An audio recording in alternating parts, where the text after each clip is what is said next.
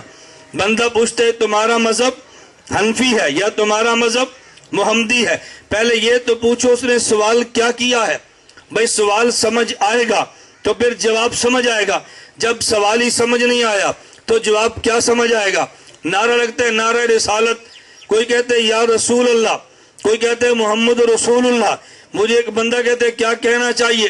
میں نے کہا نعرہ جو لگایا اگر معنی سمجھے گا تو محمد رسول اللہ کہے گا، نہیں سمجھے گا تو یا رسول اللہ کہے گا. مجھے کہتے ہیں کیا مطلب؟ میں نے کہا ایک بندہ نعرہ لگاتا ہے نعرہ تکبیر تو جواب میں کیا کہیں گے؟ کیوں؟ اس لیے اس نے پوچھا ہے بتاؤ سب سے بڑا کون ہے؟ کیا جواب دو گے؟ سوال سمجھ آ گیا. اس نے کہا نعرہ رسالت. وہ تم سے پوچھتا ہے تمہارا رسول کون ہے؟ اگر رسول محمد ہے محمد رسول اللہ کہہ دے، اگر رسول یا ہے تو یا رسول اللہ کہہ دے. نہیں سمجھ آئی؟ بھائی وہ تو پوچھتا ہے تمہارا رسول کون ہے، تو جو رسول ہے اسی کا جواب دو گے نا. اگر تیرے رسول کا نام حضرت محمد ہے صلی اللہ علیہ وسلم تو پھر محمد الرسول اللہ کہے گا. اگر تیرے رسول کا نام یا ہے تو پھر یا رسول اللہ کہے گا. وہ نعرہ لگاتے خلافت راشدہ، ایک کہتے حق یار یار، ایک کہتے حق سارے یار. میں نے کہا تو نعرہ سمجھا ہی نہیں ہے. اور بدو وہ تر سے پوچھتا ہے پیغمبر کے کون سے وہ صحابہ ہیں جن کی خلافت کا وعدہ قرآن میں ہے؟ اگر 4 ہے تو 4 یار کا ہے، اگر سارے تھے تو سارے یار کا ہے. حضور کے سارے یار تو خلفاء نہیں بنے نا، تو جو بنے وہ 4 ہیں جن کا وعدہ قرآن میں ہے. میں نے کہا سوال سمجھے گا تو پھر جواب دے گا، جب سوال نہیں سمجھے گا تو جواب دے گا کیسے؟ اس نے سوال کیا تیرا مذہب حنفی ہے یا تیرا مذہب؟ پہلے سوال سمجھنا بھئی تیرا مذہب حنفی یا تیرا مذہب محمدی. اس نے سوال تر سے پوچھا گیا ہے، پہلے سوال سمجھنا. مذہب عربی زبان کا لفظ ہے، عربی زبان میں مذہب کا معنی ہوتا ہے راستہ. مذہب کا معنی کیا ہے؟ بولو کیا معنی ہے؟ 2 لفظ. نمبر 1 مذہب، نمبر 2 منزل. منزل وہ جگہ جہاں پہنچنا ہے اور مذہب وہ راستہ جہاں سے گزر کے پہنچنا ہے. تو جب پوچھا تیرا مذہب کیا ہے، میں نے کہا حنفی. کیوں؟ اس لیے کہ میری منزل مدینہ ہے، میری منزل حضرت محمد ہے اور اس منزل کا راستہ ابو حنیفہ ہے. راستہ ابو کہتا جی میرا مذہب محمدی. میں نے کہا تو نے حضرت محمد کو راستہ مان لیا تو بے ادب بتا تیری منزل کیا ہے؟ بتا تیری منزل کیا ہے؟ کوفہ راستہ ہے، مدینہ منزل ہے، حضرت امام ابو حنیفہ راستہ ہے، میرا پیغمبر منزل ہے. ہمارا راستہ بھی ہے، ہماری منزل بھی ہے. ہمارا مذہب بھی ہے، ہماری منزل بھی ہے، راستہ بھی ہے، منزل بھی ہے. بھئی معنی سمجھے گا تو پھر بات کرے گا، نہیں سمجھے گا تو بات کرے گا کیسے؟ کیونکہ عقل نہیں ہے، مخ نہیں ہے، دماغ نہیں ہے. جب دیکھے گا جانور کی طرح ننگے سر پھرے گا، مسجد میں آئے گا تو بھی ننگے سر، بازار میں آئے گا تو بھی ننگے سر. ایک شخص مجھے کہتا ہے اور جی مولانا صاحب دعا کرو یہ اہل حدیث اپنے سر پہ ٹوپیاں لے. میں نے کہا میں نہیں کرتا. دعا کرو پگڑی باندھے. میں نے کہا میں نہیں کرتا. مجھے کہتا جی کیوں؟ میں نے کہا ہم رائے بنڈ والے ہیں، ہم دعا کرتے ہیں لیکن وہ دعا جو بنتی ہے. مجھے کہتا جی کیا مطلب؟ میں نے کہا یہ نہیں کہتا یہ پگڑی باندھے، میں یہ نہیں کہتا یہ ٹوپی پہنے، میں یہ کہتا ہوں خدائی سے عقل دے. کیوں؟ اگر سر میں عقل ہوگی تو حفاظت کے لیے ٹوپی اور پگڑی بھی لے گا. جب عقل ہی نہیں ہے تو ٹوپی کی ضرورت ہی کیا ہے؟ وہ جی وہ ٹوپی نہیں باندھے. میں کہا لوڑی کوئی نہیں. نہیں سمجھے بھائی؟ آدمی کو سردی لگے تو پھر سویٹر پہنے نا، تو جب جسم کو سردی ہی نہ لگے تو سویٹر کی ضرورت ہی کیا ہے؟ جب سر میں عقل ہی نہیں ہے تو بتا ٹوپی کی ضرورت کیا ہے؟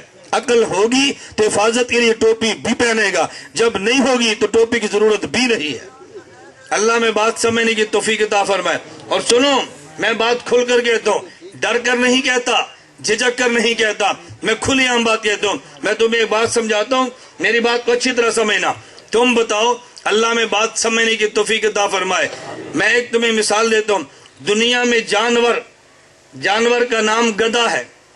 کیا نام ہے؟ دنیا میں ہماری مثال ہے کہ بعض چیزیں بتانے کے لیے جانور کو بطور مثال پیش کرتے ہیں۔ کوئی تم سے پوچھے بھئی یہ بندہ بڑا دلیر ہے، کیا کہتے ہیں؟ بولو نا، شیر ہے۔ یہ بندہ بڑا چلاک ہے، بولو لومڑ۔ یہ کون ہے؟ یہ بڑا سست ہے، کچھوا۔ یہ باتیں تمہیں نہیں آتی، یہ کوئی مولوی کی باتیں ہیں۔ کچھوا ہے، کیا مطلب؟ سست ہے۔ یہ گیدڑ ہے، کیا مطلب؟ بولو نا، بزدل ہے۔ یہ گدھا ہے، کیا مطلب؟ بیوقوف ہے۔ ایسی کہتے ہیں نا، بیوقوف کیا کہتے ہیں؟ گدھا۔ میں تو نہیں کہتا، آپ سب کہتے ہیں۔ اور گدھے کا کام کیا ہے؟ میری بات اچھی طرح سمجھنا۔ گدھے کا کام کیا ہے؟ گدھے کا کام یہ ہے، تم اس کی کمر پہ 5 من گندم لا دو، وہ اٹھا لے گا۔ اس کے سر پہ چھٹانک گندم رکھو، وہ نہیں اٹھائے گا۔ آپ آزما کر دیکھ لو، میں دیہاتی آدمی ہوں، شہری تو نہیں ہوں۔ 5 من گندم لا دو، اٹھا لے گا، اور سر پہ ایک چھٹانک گندم رکھو، وہ سر ہلا کے پھینک دے گا۔ یہ بنیان بھی پہنے گا، یہ قمیص بھی پہنے گا، اوپر سویٹر بھی پہنے گا، اوپر چادر بھی لے گا، اور سر پہ جالی کی ٹوپی رکھ دے نا۔ عقل ہی نہیں ہے، اس نے ٹوپی کرنی کیا ہے؟ نہیں، میں کوئی غلط بات کہہ رہا ہوں، یہ تو عام بندے کو بات سمجھ آتی ہے۔ توجہ رکھنا، میں قرآن کریم سے بات سمجھانے لگا ہوں۔ قرآن کریم میں ہے قد افلح المؤمنون الذین هم فی صلاتہم خاشعون۔ توجہ، قد افلح المؤمنون الذین هم فی صلاتہم خاشعون۔ وہ ایمان والا کامیاب جس ایمان والے کی نماز میں خشوع ہے۔ اس کا معنی کیا ہے؟ عبداللہ بن عباس رضی اللہ عنہما، میرے پیغمبر کے صحابی، نبی کے چچا کے بیٹے، صحابہ میں سے مفسر قرآن، وہ فرماتے اس آیت کا معنی یہ ہے، مخبتون متواضعون، عاجزی کرے، لا یلتفتون یمینا ولا شمالا، دائیں اور بائیں جانب متوجہ نہ ہو، ولا یرفعون ایدیہم فی الصلاۃ۔ توجہ رکھنا، ولا یرفعون ایدیہم فی الصلاۃ، اور نماز میں رفع الیدین نہ کرے۔ کامیاب وہ نمازی ہے جس کی نماز میں خشوع ہو، اور خشوع کا معنی رفع الیدین۔ دلیل سمجھنا، خشوع کا معنی رفع الیدین۔ کیا پتہ چلا؟ رفع الیدین کرے تو نماز میں خشوع نہیں ہے، اور رفع الیدین نہ کرے تو نماز میں خشوع ہے۔ بڑی صاف سی بات ہے۔ دوسری آیت قرآن کریم میں ہے، اِنَّا لَكَبِيرَةٌ إِلَّا عَلَى الْخَاشِعِينَ۔ نماز اس شخص پہ بھاری ہے جس کی نماز میں خشوع نہیں ہے، اور جس کی نماز میں خشوع ہے اس پہ نماز بھاری نہیں ہے۔ کتنی آیتیں ہو گئی؟ بولو نا۔ نمبر 1، اگر رفع الیدین ہو تو نماز خشوع والی، بولو نا۔ رفع الیدین نہ ہو تو نماز، ایک بات سمجھ آگئی؟ پارہ نمبر 18 آیت نمبر 2 ابن عباس کی تفسیر ہے، میں حوالے دے رہا ہوں۔ دوسری آیت، اِنَّا لَكَبِيرَةٌ إِلَّا عَلَى الْخَاشِعِينَ۔ اگر نماز میں خشوع نہ ہو تو نماز، بولو، بھاری، اور خشوع ہو تو نماز۔ اب ذرا دونوں آیتوں کو ملاؤ۔ اگر رفع الیدین ہو تو خشوع نہیں ہے تو نماز بھاری، رفع الیدین کرے تو خشوع نہیں ہے تو نماز۔ پتہ چلا جو نماز میں رفع الیدین کرتا ہے اس کی نماز میں چونکہ خشوع نہیں تو نماز اس کی بھاری ہے۔ جو رفع الیدین نہیں کرتا اس کی نماز چونکہ خشوع والی ہے، لہذا اس کی نماز بھاری بھی نہیں۔ توجہ رکھنا، یہ بات سمجھ آ گئی؟ رفع الیدین کرے تو نماز بھاری یا ہلکی؟ بولو نا۔ آپ نے کبھی گدھا دیکھا؟ پینڈو بندے ہو، کدی نہیں دیکھا؟ گدھے کی ایک عادت ہے. عادت کیا ہے؟ گدھا ٹھیک ٹھاک کھڑا ہوگا، اس کی ٹانگیں بالکل ٹھیک ہوگی، اور جو ہی اس پہ بوجھ پڑے تو ٹانگیں کھل جاتی ہیں. ایسے ہے یا نہیں؟ گدھا ٹھیک ٹھاک کھڑا ہوگا اور جب اس پہ بوجھ پڑے تو ٹانگیں چوڑی کرتا ہے کہ نہیں؟ اور جب گندم اٹھا لو تو پھر بولنا. گدھے پر بوجھ پڑے تو ٹانگ کھل جاتی ہے، بوجھ اٹھ جائے تو ٹانگ سمٹ جاتی ہے. چونکہ رفع الیدین کی نماز خشوع والی نہیں ہے. رفع الیدین کیا، بوجھ پڑا،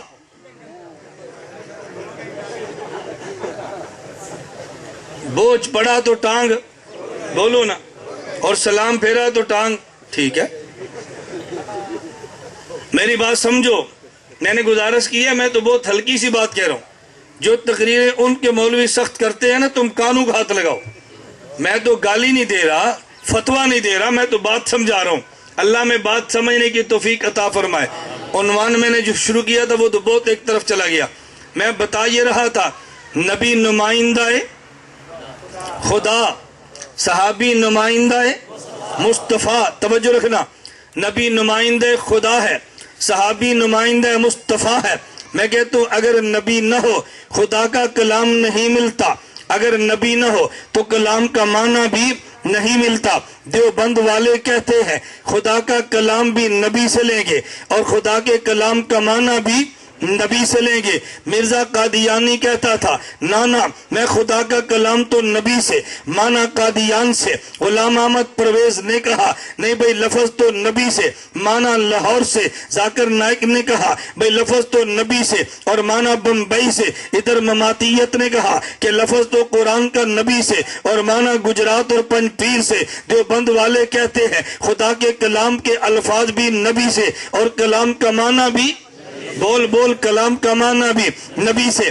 نبی کا نمائندہ صحابی، یہ نمائندہ مصطفیٰ ہے. حدیث کے الفاظ بھی صحابی سے اور الفاظ کا معنی بھی صحابی سے. صحابی کو چھوڑ دے حدیث کے الفاظ نہیں ملتے، اور اگر معنی صحابی کو چھوڑ دے تو معنی بھی نہیں ملتا. ایک شخص مجھے کہنے لگا یا مولانا یہ تم بتاؤ تمہارا اور غیر مقلدین کا اختلاف کیا ہے؟ میں نے کہا مجھ سے بعد میں پوچھنا، پہلے ان سے پوچھنا. کہا جی ان سے تو پوچھا ہے. میں نے کہا وہ کیا کہتے ہیں؟ کہتے کہ وہ یہ بات کہتے ہیں کہ دیکھو اگر تم ادھر جاؤ گے امام ملے گا، توجہ رکھنا، ادھر آؤ گے نبی ملے گا، ادھر جاؤ گے تو فقہ ملے گی، ادھر آؤ گے تو حدیث ملے گی. وہ تو یہ کہتے ہیں. میں نے کہا جھوٹ بولتا ہے. کہتے ہیں تم کیا کہتے ہو؟ میں کہتا ہوں ادھر بھی نبی ہے، ادھر بھی نبی ہے، ادھر بھی حدیث ہے، ادھر بھی حدیث ہے. کہا جی بھئی اختلاف کیا ہے؟ میں نے کہا اختلاف سمجھنا، ہم دونوں مل کے ایک بات کہتے ہیں بھئی حدیث کے الفاظ پیغمبر کے صحابی سے ملتے ہیں، اگر صحابی نہ ہو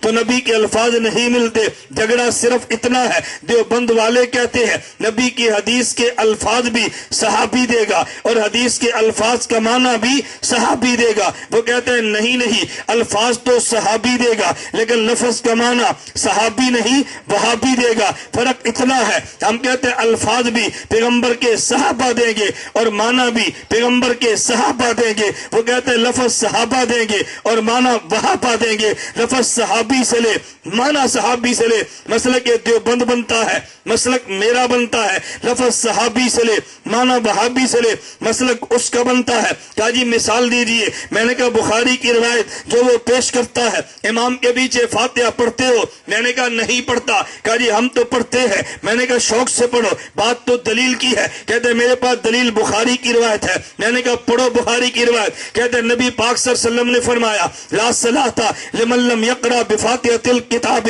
جو بندہ فاتحہ نہیں پڑھتا اس کی نماز نہیں ہے. مانتے ہو؟ میں نے کہا میں بالکل مانتا ہوں. کلام پر اعتراض ہے؟ میں نے کہا کوئی اعتراض نہیں ہے. کوئی سند پہ اعتراض ہے؟ میں نے کہا کچھ اعتراض نہیں ہے. حدیث ضعیف ہے؟ میں نے کہا بالکل صحیح ہے. پھر مانتے کیوں نہیں؟ میں نے کہا میں مانتا ہوں تو نہیں مانتا. مجھے کہتا ہے جی وہ کیسے؟ میں نے کہا جو پیغمبر نے فرمایا لا صلاۃ لمن لم یقرأ بفاتحۃ الکتاب، جو فاتحہ نہ پڑھے اس کی نماز نہیں ہوتی.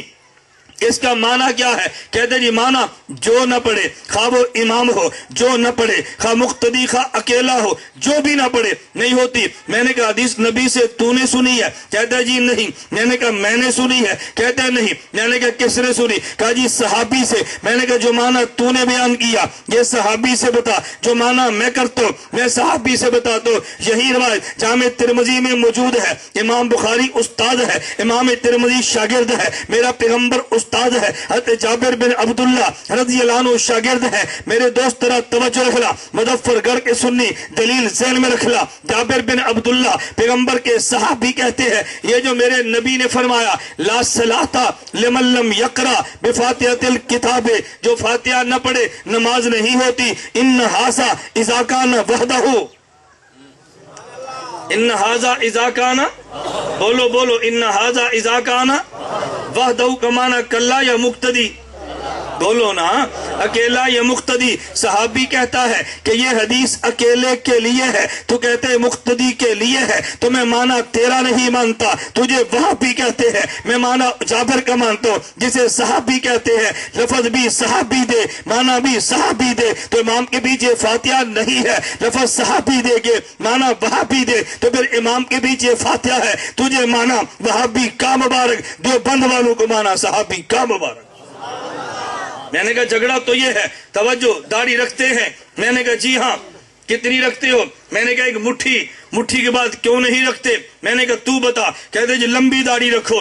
میں نے کہا کہاں لکھا ہے؟ کہتے ہیں بخاری میں۔ میں نے کہا روایت پڑھ۔ کہتے ہیں نبی پاک صلی اللہ علیہ وسلم نے فرمایا خالف المشرکین وفر اللہ واف الشوارب، مشرکین کی مخالفت کرو، داڑھی بڑھایا کرو، مونچھیں کٹایا کرو۔ میں نے کہا اس کا معنی کیا ہے؟ کہتے ہیں جتنی بڑھ سکتی ہے بڑھاؤ۔ میں نے کہا حدیث تو نے سنی ہے؟ کہا جی نہیں۔ میں نے کہا میں نے سنی ہے؟ کہا نہیں۔ میں نے کہا کس نے سنی ہے؟ کہا جی پیغمبر کے صحابی نے۔ میں نے کہا چل معنی صحابی سے تو لے لے، مسلک تیرا سچا ہے، معنی میں تو مسلک میرا سچا ہے۔ اٹھا بخاری کو، صحیح بخاری جلد نمبر 2 کتاب اللباس باب تقلیم الاظفار، حضرت امام بخاری نے یہ روایت نقل کی ہے۔ نبی پاک صلی اللہ علیہ وسلم نے فرمایا خالف المشرکین، مشرکین کی مخالفت کرو، وفر اللہ واف الشوارب، داڑھی بڑھاؤ اور مونچھیں کٹاؤ۔ اس کے متصل بعد حضرت امام بخاری عبداللہ بن عمر صحابی سے معنی لایا ہے۔ حضرت امام بخاری فرماتے وکان ابن عمر اذا حج اب تمرا قبض اللہ لحیتی فما فضل اخذہ۔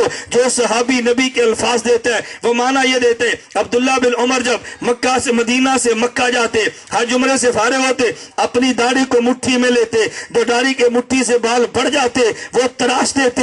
میں نے لفظ بھی صحابی سے معنی بھی صحابی سے لیا ہے، لفظ صحابی سے معنی صحابی سے تو داڑھی مٹھی بنتی ہے، لفظ صحابی سے معنی وہابی سے تو داڑھی ناف کے نیچے تک جاتی ہے۔ تجھے وہابہ مبارک، مجھے صحابہ مبارک۔ تجھے وہابہ مبارک، ہمیں نبی نمائندہ خدا ہے، صحابی نمائندہ، بولو صحابی نمائندہ۔ اللہ کے کلام کے لفظ کون دے گا؟ نبی۔ کلام کا معنی نبی، حدیث کے لفظ بھی صحابی دے گا اور معنی بھی صحابی دے گا۔ دیوبند والے نبی کو نمائندہ خدا مانتے ہیں اور صحابی کو نمائندہ مصطفیٰ مانتے ہیں۔ میں آخری نکتہ سنا کے بات ختم کرتا ہوں، ساتھ تجھے نکتے بھی تو دو نا، نکتہ سن۔ انبیاء کی تعداد کتنی؟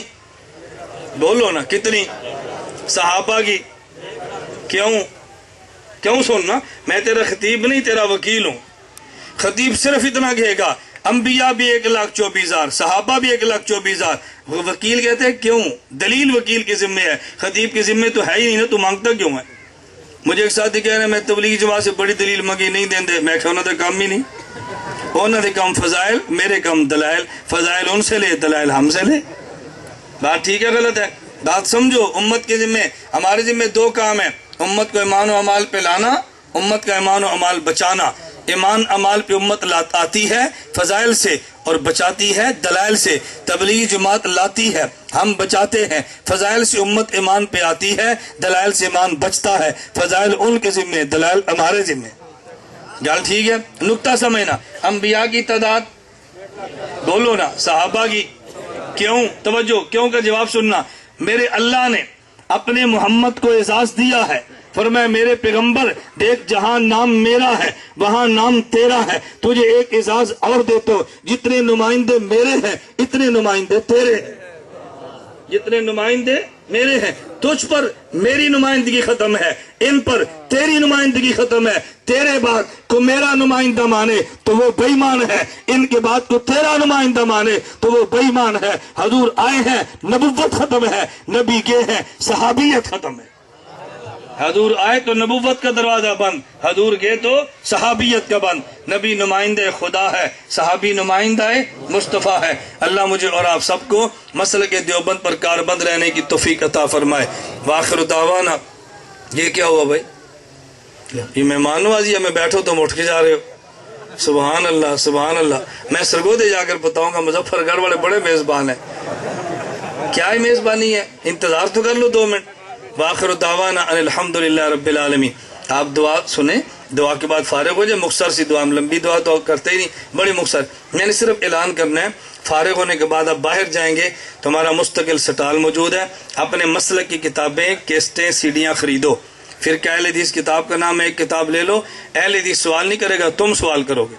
نماز اہل سنت ایک کتاب لے لو، تمہارے ہر مسئلے پہ حدیث موجود ہے اور کتاب باہر پڑی ہے۔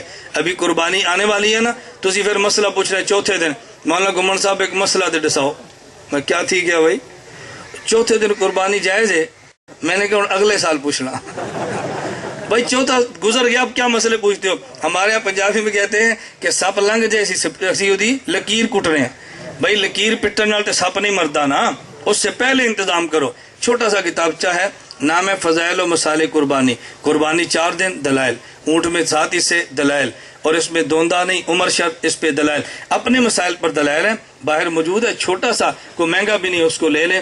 اور رفع دین نہ کرنے کے دلائل، آمین آہستہ کہنے کے دلائل، قرات نہ کرنے کے دلائل، پوسٹر ہے خوبصورت، اس کو لو اور اپنی بیٹھ ان سے سجاؤ، اپنی مسجد ان سے سجاؤ، اپنے دلائل سجاؤ۔ اپنی بیٹھک میں لڑکیوں کی تصویریں لگانے کی بجائے یہ ہمارے پوسٹر لگاؤ، بیٹھ کے خوبصورت بھی ہوگی اور عقیدہ بھی ٹھیک ہوگا۔ لڑکیوں کی تصویریں لگاؤ گے، بیٹھک برباد بھی ہوگی، کل لڑکے بھی خراب ہوں گے۔ اللہ ہم سب کے مانگ کی حفاظت فرمائے۔ الحمدللہ رب العالمین، والصلاة والسلام علی رسول وعلی آلہ وصحبہ اجمعین۔ اللہ ہم سب کے گناہوں کو معاف فرما، خطاؤں سے درگزر فرما۔ جو حضرات تشریف لائے سب کا آنا قبول فرما۔ ہمارے قاری بھائی شفیق الرحمان بڑی محنت کرتے ہیں اور ان کے جتنے ساتھی ہیں، اللہ تو ان کی محنت کو قبول فرما۔ ہم سب کا خاتمہ بالایمان فرما۔ قیامت کے دن حضور اکرم صلی اللہ علیہ وسلم کی ہم سب کو شفاعت نصیب فرما۔ وصلی اللہ تعالی علی رسول خیر خلقہ محمد۔